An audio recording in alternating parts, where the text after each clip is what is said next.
Now for some applications of moment of inertia.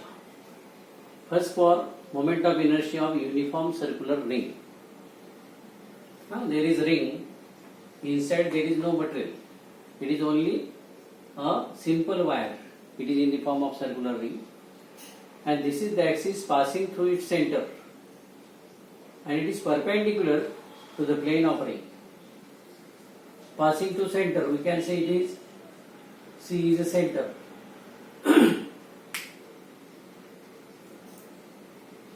M is the mass of ring, R is the radius. About this axis, the moment of inertia is given by I is equal to mr square. Now only remember this formula for circular ring. For an axis passing through center and perpendicular to plane. Second application, moment of inertia of thin uniform circular disc. Thin uniform circular disc means it is like a coin. Its height of a coin is very, very small.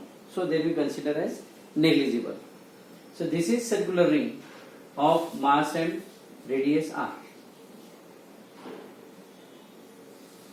This is rotating about this axis, passing through the center. Again we can see it is point C. C is the center.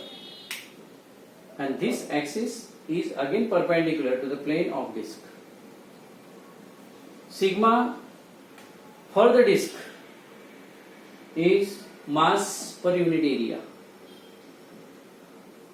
So that sigma is equal to mass upon area pi r square.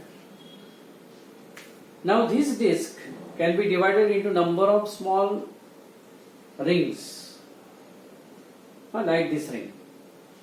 From this center we can say it is O. Center O to this radius r. Here we divide this disc into number of concentric rings. First ring, second ring, third ring, up to this circumference. Now consider such one of the ring whose mass is dm, radius is small r, and its thickness is dr. And these are the factors: mass, radius, and thickness. So from that we can write the sigma for ring, that is dm upon 2 pi r dr. Now we can write this theoretical part according to that. Consider ring, this can be divided into number of concentric rings. Consider such a ring of mass dm and radius r and having thickness dr. Its sigma is given by this. Now dm is equal to, taking this factor here, so you can write this mass of ring. Now moment of inertia of ring about its own axis, dm into r square. It is mr square, mass into square of radius. So it is mass into square of radius. It is for one ring. Now for total disc, then we integrate this equation from 0 to r, means from O to r. So I is equal to integration of IR from 0 to r, dm into r square. Then put this value of dm from this equation 3. So it is 2 pi r dr sigma into r square. Now this r into r square becomes r cube. It is with respect to dr integration. So remaining factors are constant. So here 2 pi sigma, they are constant. Taking outside the integration, and integration is r cube dr. Now integration of r cube dr is r raised to 4 upon 4. Because here we use this formula. Integration of x raised to n dx is equal to x raised to n plus 1 upon n plus 1. So n is equal to 3 here. So it is this. Now taking 4 outside, apply the limit. Instead of this, there we put upper limit r raised to 4 minus 0 raised to 4. So here r raised to 4 remain. These 2's are 4. Now we can cancel this. So it is sigma pi r raised to 4 upon 2. Then put 1 into 7, because 1 is for this m upon pi r square. So m upon pi r square. Now here this pi gets cancelled. Then it is half r raised to 2 and r raised to 4 This r is to 2 gets cancelled with this, means here r square remain.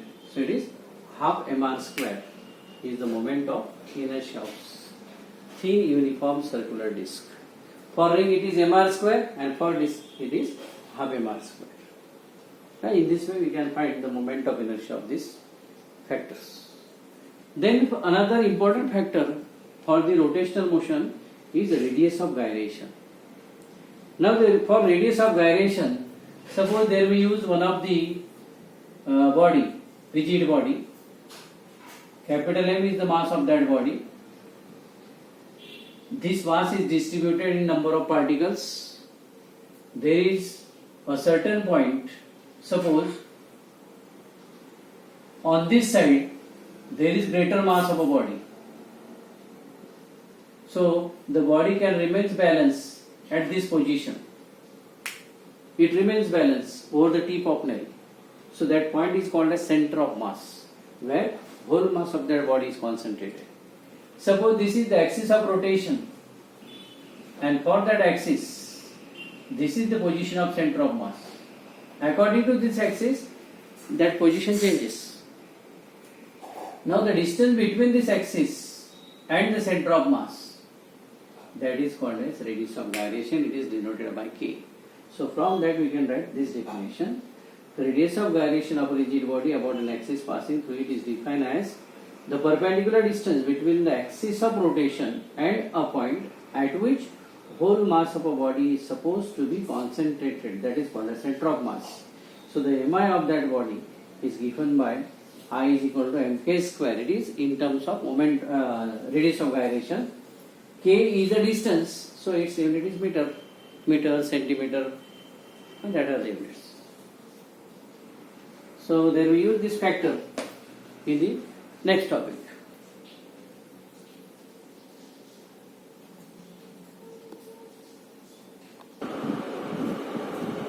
Now the important theorem for the rotational motion is parallel axis theorem. So for that there we use the statement, state and explain the theorem of principle of parallel axis. Now for statement, there we use this diagram. This mathematical statement. From that we can prepare the theoretical statement. O is any one point and C is center of mass. Through these 2 points there we pass these 2 parallel axes. So about this axis we can say moment of inertia is IO. So what is IO? IO is a moment of inertia of rigid body about any axis of rotation. And about this axis passing through C, that moment of inertia there we denote by IC. This is moment of inertia about parallel axis passing through center of mass. M is the total mass of a body and H is the perpendicular distance between 2 parallel axes. O is any one point, C is center of mass, these axes are parallel, M is the mass of a body, H is perpendicular distance between 2 parallel axes. So according to that we can write this statement. The moment of inertia of a rigid body about any axis of rotation is equal to the sum of moment of inertia of a body about parallel axis passing through center of mass and product of mass of a body and square of the perpendicular distance between 2 parallel axes. If you know this figure fully, then you can make the statement from this. Moment of inertia of rigid body about any axis of rotation is equal to the sum of moment of inertia of a body about parallel axis passing through center of mass and the product of mass of a body and square of the distance between 2 parallel axes. So to prove this, there we make this construction.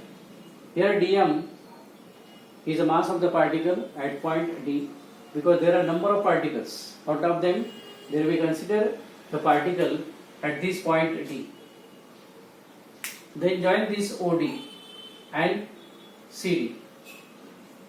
Then I can extend this line, and on that line there we draw this perpendicular DL.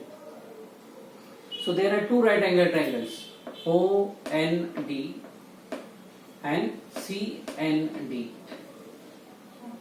Now from these triangles we can prove this. Now first one, moment of inertia of rigid body about an axis ACB. That this axis ACB. Now from this axis, this distance is CD, a DC, and mass is dm, so it is dc square dm. It is for one particle, and for total body it is integration. So it is integration of dc square dm. Similarly, about this axis, it is integration of this do square into dm.